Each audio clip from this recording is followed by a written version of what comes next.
Muchos temas quedaron sobre la mesa con salida del Minminas. Congreso analiza los cambios. 4 años de viacrucis de Caregato en Sucre. Es el momento de la acción, porque ellos ya tienen diagnosticado la problemática.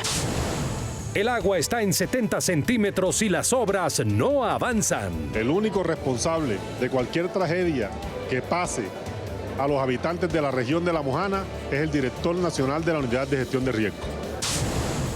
Desde Montería, el presidente del Congreso lidera foros sobre jurisdicción agraria, su implementación y los retos del agro como motor de la economía. Más adelante toda la información. Buscan recuperar capacidad productiva de suelos agrícolas degradados.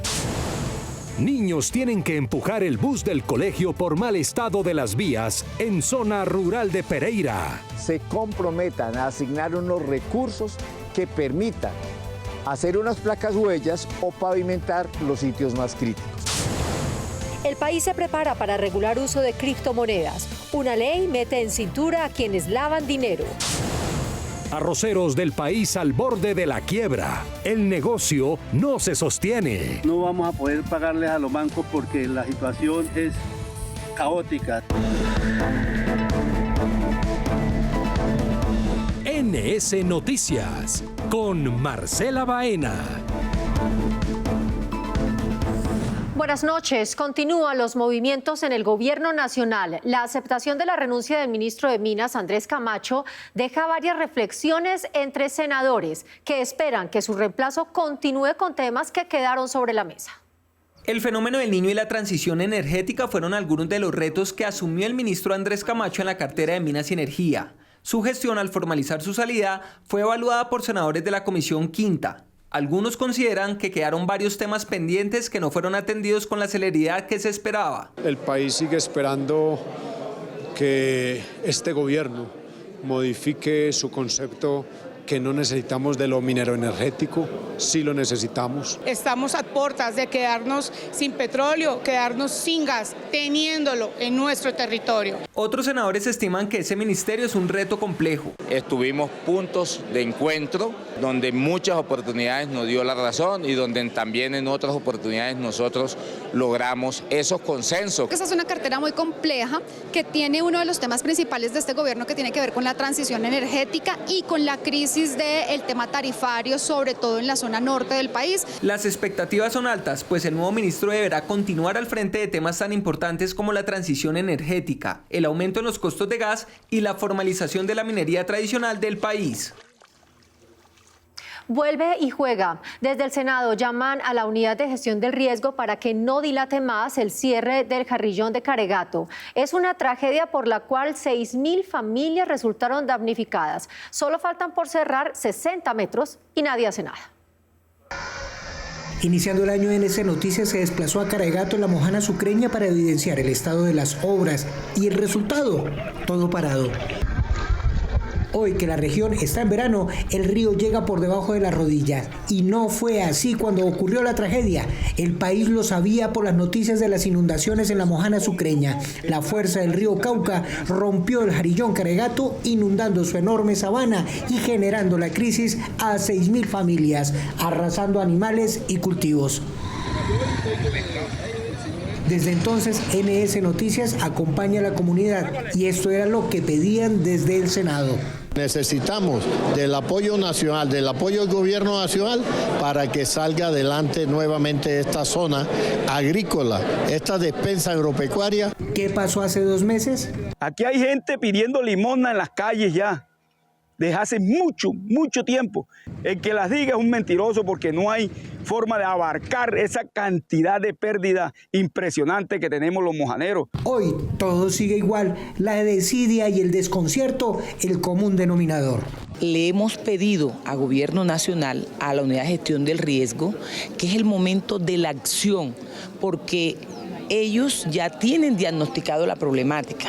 Entonces, desde el año pasado, quedaron a contratar las obras de emergencia y no ha sucedido.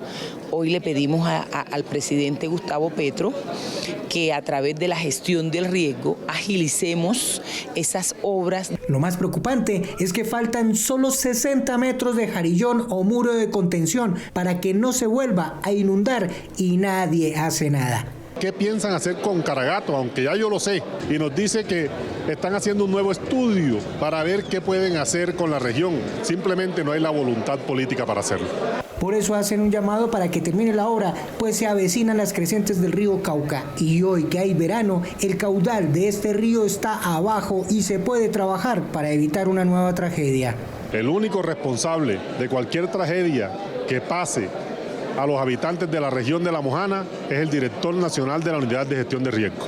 La Comisión Sexta del Senado hará un debate de control político en la Unidad de Gestión del Riesgo para establecer qué ayudas se han entregado y dejar en claro por qué no se han terminado 60 metros de jarillón que aliviaría la economía de la región y evitaría pérdidas humanas. Los desafíos de la jurisdicción agraria, los retos del agro para recuperar la productividad y promover el desarrollo equitativo y el fantasma de la expropiación fueron eje de la discusión durante el foro que lideró hoy el presidente del Congreso, Efraín Cepeda, en Montería. Informe especial de Ana María Sandoval. La creación de la jurisdicción agraria es clave para alcanzar la reforma rural, una discusión que ha sido larga y a la que solo le restan 2 debates para que en todo el país se creen jueces que resuelvan los conflictos de la tierra. En cada etapa que el Congreso vaya llevando, ir mejorando como debe corresponder, quitándole los espantos, quitándole las preocupaciones para que sea lo mejor para el país. Soy un convencido que tenemos que acercar la justicia a todos los colombianos, especialmente a millones de colombianos que habitan en el campo colombiano. Este es un proyecto que se viene conciliando entre el gobierno, entre las diferentes ramas del poder público para lograr efectivamente lo que el país necesita y eso es lo que nosotros estamos queriendo que se conozca en las regiones. Durante el foro, que fue transmitido por plataformas digitales y redes sociales, los asistentes se refirieron a la llamada expropiación express y el cuidado que debe tener la ley para no sobrepasar los límites. Lo que queremos, porque el diablo está en los detalles, es garantizar que se respete la propiedad legítima de la tierra, que no tengamos una expropiación por la puerta de atrás. El tema en particular de la expropiación no es ni quitar bienes ni prohibir la propiedad privada. También se hizo referencia al reto que tiene la justicia en nombrar y capacitar jueces con amplio conocimiento en el conflicto agrario. La idea es que esos jueces sean especialistas y puedan definir esos problemas con mayor eficiencia, con mayor efectividad, con mayor oportunidad. En la Escuela Judicial Rodrigo Lara Bonilla tiene ya preparada una malla curricular de 7 módulos en formación especializada en jurisdicción agraria, rural, en tecnología de lo agrario. Senadores y asistentes resaltaron la importancia de debatir temas claves en las regiones con los ciudadanos de a pie. Padres de familia lanzan un mensaje de urgencia en la zona rural de Pereira. A los niños les toca bajarse de los buses escolares cuando llueve porque las calles pareciera que tuvieran jabón y ponen en riesgo sus vidas. Esto es un llamado y denuncia desde el Senado para evitar una tragedia. La ciudad de Pereira está ubicada en una región montañosa. A pocos minutos del casco urbano ya comienza la zona rural. Esta es la vereda del Chocho, a escasos 10 minutos de Pereira. Pero si los carros casi no suben en carreteras pavimentadas, imaginen lo que ocurre en las zonas rurales como esta vereda. Allí cuando llueve, los vehículos se deslizan devolviéndose y poniendo en riesgo la vida de quienes se desplazan en ellos. Miren el tamaño de este hueco, mire. Un ejemplo es lo ocurrido con este transporte escolar. A los niños les toca abandonarlo para evitar una tragedia, porque el bus llega a un punto donde ya no sube más, pues las llantas se deslizan y toca rellenar con tierra y piedras secas para poder continuar. Donde la administración municipal, la administración departamental y la nación se comprometan a asignar unos recursos que permitan hacer unas placas huellas o pavimentar los sitios más críticos. De lo contrario, consideramos que es incluso antieconómico, porque siguen andando maquinarias, se siguen gastando recursos, pero el problema va a seguir. Y ni qué decir cuando hay que evacuar enfermos. Las carreteras, para ellos y sus familiares, son un viacrucis. Yo tengo una enfermedad que se llama ataxia Friedrich. Mi modo de llevar la enfermedad es con este caminador y pues también me tocó usar una silla de ruedas. La verdad es difícil para nosotros salir de aquí de la finca, más que todo para mí porque la carretera está en muy malas condiciones, entonces me tocó bajar aquí por el camino y pues le toca a mi papá bajarme al hombro. Lo que hacemos es colaborarle, pues bajándolo a tuntún o sosteniéndole el carrito. Por eso desde el Senado hacen un llamado para que lo que allí ocurre se solucione antes que ocurra una tragedia. En pleno aguacero me quedé en toda la mitad con las niñas y todo. Aquí lo que hace falta es más interés, más responsabilidad, más focalización de la inversión, para efectos de lograr que ese tipo de soluciones se den rápidamente. Se calcula que en el país existen 45.000 kilómetros de vías terciarias que están en el mismo estado y hasta peor que las que estamos viendo en las imágenes que requieren de intervención de carácter urgente.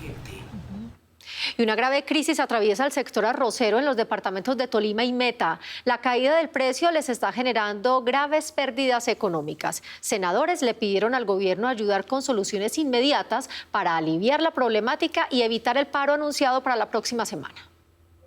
El precio de la carga de arroz ha caído un 19% en los últimos meses, pasando de 230.000 a 185.000 pesos. Los productores aseguran que los costos no dan beneficios. Por cada hectárea sembrada están perdiendo hasta $1,5 millones de pesos. Estamos diciendo al gobierno nacional y a la industria que le suban 2.000 pesos por arroba para que nos los pague a 205.000 pesos y no ha podido ser posible que el gobierno y la industria se pongan de acuerdo. La competencia desleal con arroz subsidiado proveniente de Estados Unidos, el incremento de las exportaciones durante el 2024 y el contrabando desde Ecuador afectan la producción colombiana. Y que está trayendo como consecuencia un paro que inicia la próxima semana, en donde la quiebra de las familias arroceras del Huila, del Tolima, del Meta, de Arauca, de Casanare, pues dejan una estela muy triste, además de descuido estatal.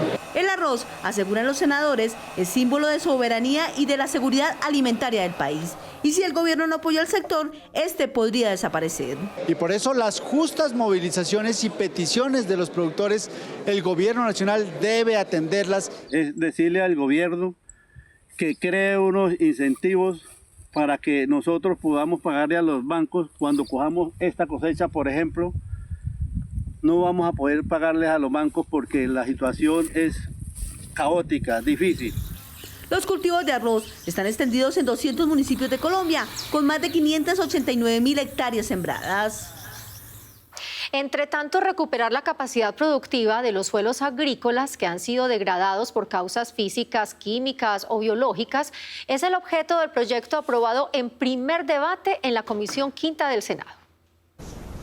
Este proyecto reconoce la urgencia de restaurar los suelos, promoviendo prácticas agrícolas responsables, el uso eficiente de los recursos naturales y el bienestar de las comunidades rurales, contribuyendo así a la resiliencia del ecosistema y al desarrollo sostenible del territorio. El 56% del territorio nacional tiene una vocación de uso forestal, el 19.3, equivalente a 22 millones de hectáreas, son suelos con vocación agrícola y el 60% de los suelos en el país presenta algún tipo de erosión. Dentro del debate también se pidió que se tengan en cuenta las diferentes causas de la erosión en los suelos y los tiempos de restauración que tendrían estas tierras. Una cosa es la erosión por la agroindustria, otra la erosión por la minería, otra la erosión por la ganadería y otra la erosión por la coca. Los departamentos con mayor degradación por erosión son Cesar y Caldas con un 81%, Córdoba con un 80%, Cundinamarca con un 80,3% y Santander con 79,4%. Que de manera conjunta con el Ministerio de Agricultura y el Ministerio de Ambiente se definan unos requisitos para acceso a planes y programas y proyectos de recuperación de suelos. La iniciativa fue aprobada y continuará su trámite en la plenaria, donde se deberán concertar los puntos discutidos en la Comisión Quinta con el objetivo de fortalecer su alcance y garantizar su efectiva implementación. Avanza la regulación de las criptomonedas en el país. Un proyecto busca que los colombianos no seamos víctimas de estas estafas y exista una base de datos de las que funcionan en Colombia para tener control y para evitar el lavado de activos. Una criptomoneda es una moneda que se mueve y comercia por sistemas digitales y la creatividad de sus usuarios ha llevado a estafas y a lavar dinero. Por eso una ley busca generar un marco regulatorio para todos los usuarios de las criptomonedas, porque se ha identificado que estas son utilizadas por grupos al margen de la ley para lavar dinero de actividades ilícitas. Solamente en el año 2024 fueron 6.700 billones de dólares que se transaron con criptoactivos. Esto es el 10% de la población colombiana, pero muchos de ellos están cayendo en pirámides, en estafa, en plataformas engañosas. Otro objetivo es crear una base de datos para saber cuáles pueden o no funcionar en el territorio nacional o ser utilizadas por ciudadanos colombianos, también como una medida para evitar estafas. Acá lo que queremos es legalizar y crear un piso jurídico, un marco regulatorio para que un colombiano tenga la certeza de que va a invertir en una criptomoneda, en una criptoactivo, sepa cuáles son las plataformas reconocidas. Al estar sujetos de control, la criptomoneda tendría un componente de verificación de varios ministerios, los cuales podrán dar los avales para funcionar en territorio sujetas a la legislación colombiana y no como ocurre, que muchos ciudadanos pierden su dinero al invertir sin tener conocimiento de uso de este tipo de moneda. Desde Montería, el presidente del Senado, Efraín Cepeda, planteó el respaldo a la jurisdicción agraria para hacer justicia con el campesinado colombiano, pero respetando la propiedad privada. El Congreso es el camino.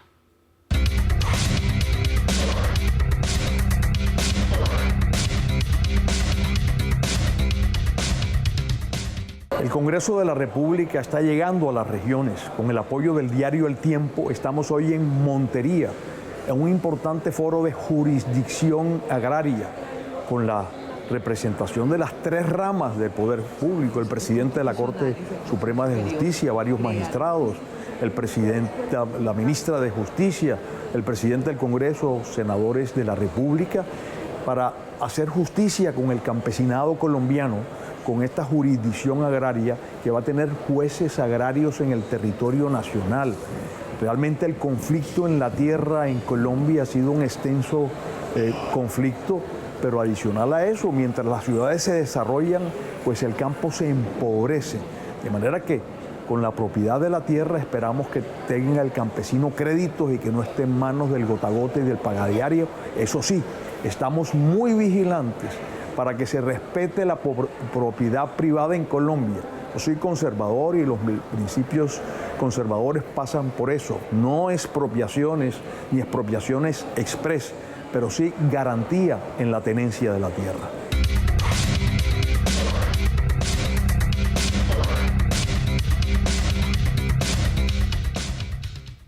El orden público del Catatumbo afecta a menores de edad. En este momento son atendidos 24 menores que habían sido reclutados por grupos ilegales. Senadores piden fortalecer acciones para evitar aumento de casos. En 2024 se incrementó en 16%. 409 niños, niñas y adolescentes fueron víctimas de reclutamiento forzado por parte de grupos armados ilegales, mientras que en 2023 fueron 342. La información es de la Defensoría del Pueblo. Lamentablemente, la situación va a ser aún peor, teniendo en cuenta las situaciones que se están presentando en estos primeros meses del 2025, en lo que está sucediendo en el norte de Santander, particularmente en la zona del Catatumbo, y lo que estamos encontrándonos esta semana en el departamento de Chocó. Cauca, Putumayo y Valle son los departamentos donde más se han presentado casos de reclutamiento forzado. Pero no solamente lo del Catatumbo, en todo el país, quienes se están reclutando y tienen armas ilegales están violando incluso el derecho internacional humanitario. Los niños tienen que estar por fuera de todos los problemas. A los niños hay que respetarlos. Para los senadores es preocupante que en el caso de Catatumbo no existan cifras reales sobre la dimensión de esta problemática. Que ni siquiera hay cifras frente a la niñez ni frente a las mujeres. Y creo que esto aún va a evidenciar la falta de articulación y efectividad que tiene el Estado colombiano, en específico el sistema Cipruna, para dar un acompañamiento, una respuesta y prevenir el reclutamiento forzado. Según información de la organización Save the Children, 46.000 menores en el Catatumbo están en riesgo de violencia, por lo que el llamado es a reforzar las acciones para garantizar su protección. Bueno, pero también se dan buenas noticias para esta región del país. La Universidad Nacional del Catatumbo será una realidad y podría cambiar la vida de miles de jóvenes que hoy se encuentran en medio de la guerra. Fue radicado el proyecto de ley con la presencia de delegados de organizaciones y comunidades de la región, entidades del gobierno nacional y senadores de las diferentes bancadas. La institución está pensada para ampliar el acceso a la educación superior, fortalecer la identidad territorial y promover el desarrollo de la región. Su sede estará ubicada en el municipio del Tarra, norte de Santander, conocido como el corazón del Catatumbo. Durante la radicación, senadores aseguraron que los recursos para la construcción de la universidad están asegurados y que la iniciativa hace parte del Pacto Social por el Catatumbo, que busca la construcción de paz en una región que ha sido históricamente azotada por la violencia y el abandono estatal. Es un proyecto que ya comenzó a construirse y ahora nos toca en el Congreso de la República sacar el proyecto de ley de creación de la Universidad Nacional del Catatumbo para que este sueño de los catatumberos y catatumberas sea posible. El Catatumbo merece también que se le haga una inversión importante y qué mejor que se empiece por darle la garantía a esos jóvenes que están estudiando, a esos jóvenes que no tienen proyecto de vida. La Comisión Nacional de Disciplina Judicial radicó un proyecto de ley que busca reparación económica cuando abogados y otros actores judiciales incurran en prácticas deshonestas contra sus clientes. La radicación fue respaldada por el presidente del Congreso y varios senadores. Actualmente, los procesos disciplinarios contra abogados, jueces, fiscales y empleados judiciales que actúan en forma deshonesta solo se extinguen por la muerte del disciplinado o por la prescripción del hecho. El proyecto adiciona también como causal de la extinción el desistimiento del quejoso, siempre y cuando haya la devolución del dinero o de los bienes hurtados. Todo el Congreso de la República unidos para sacar adelante un proyecto que va a permitir la devolución de los dineros y los bienes de los abogados a las personas a las que han timado, estafado en la vida profesional. Que pueda existir efectivamente competencia del juez para ordenar la devolución de esos bienes o esos dineros para favorecer a los afectados con la comisión de la falta disciplinaria. Y en último lugar, si luego de hacer una audiencia no se verifica su cumplimiento, que el afectado tenga la posibilidad de acudir directamente ante el juez civil y pedir el embargo incluso de los bienes del abogado. En el 2024 se presentaron más de 400 denuncias contra abogados por apropiarse de bienes y recursos de sus clientes de manera fraudulenta. El proyecto hace parte de la implementación de la justicia restaurativa, buscando dar pronta solución a los ciudadanos ante estos conflictos. Tiene que ser restaurativa, tiene que devolverle el recurso a ese ciudadano, a ese colombiano. Porque claro, se sanciona al funcionario y el colombiano dice, ¿y yo qué gano?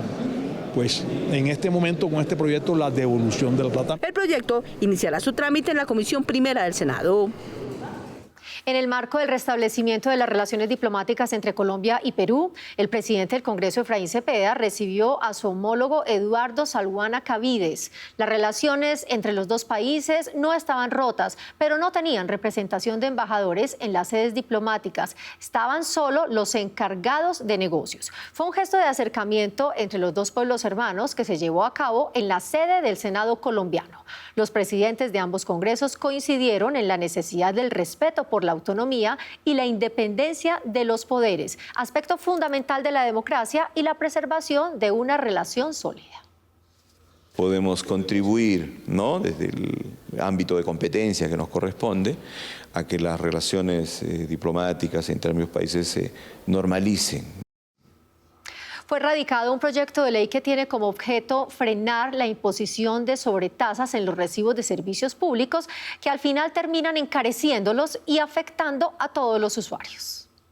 Con esa ley, los usuarios no estarían atados al pago de otros valores además del servicio público, el cual es inevitable para seguir gozando de su prestación imprescindible en la vida cotidiana. Y hemos encontrado que en el Estado colombiano se utilizan algunos impuestos como las sobretasas que meten en la factura de servicios públicos para cobrar impuestos sobre impuestos que terminan ahogando la economía de los hogares. Hoy vemos en todo el territorio nacional, pero especialmente en la costa Caribe, en los Santanderes, lugares de donde de todas partes nos llegan quejas de personas que no soportan el pago de los servicios públicos, que no les permiten llegar a fin de mes. Las sobretasas son recargos o tasas adicionales que se aplican a determinados productos, servicios o créditos, y en Colombia se están aplicando a la gasolina y a la seguridad. Lo que estamos proponiendo es prohibir terminantemente que se cobre cualquier tipo de sobretasa en los servicios públicos. La vinculación de ese valor a los recibos de servicios ha tenido una afectación en la economía familiar de departamentos del Caribe y de los Santanderes.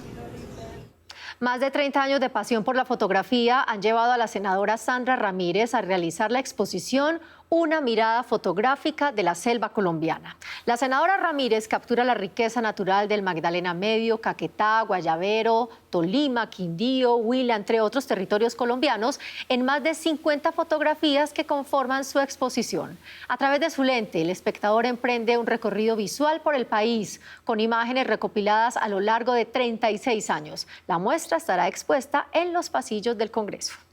Es parte de fotografiar esa diversidad de ecosistemas que tenemos, por ejemplo, en las sabanas de Yarí, en las selvas de Yarí, en las selvas del Guayavero, en las márgenes del río Yarí, en las márgenes del río Guayavero. Esa mirada fotográfica es la que hoy traigo aquí al Congreso de la República. En agosto de 2024, NS Noticias reportó el trámite de la Ley Ángel, proyecto que rendía homenaje a Ángel, un perrito maltratado que se volvió ícono en la lucha para endurecer las penas a quienes abusan de animales. Pues hoy esta iniciativa es una realidad. Con la Ley Ángel nos despedimos por hoy. Gracias por acompañarnos. Los esperamos en nuestra próxima emisión. Hasta entonces. Ángel, el Superman de las mascotas, voló alto pero dejó una inmensa huella entre los animalistas colombianos.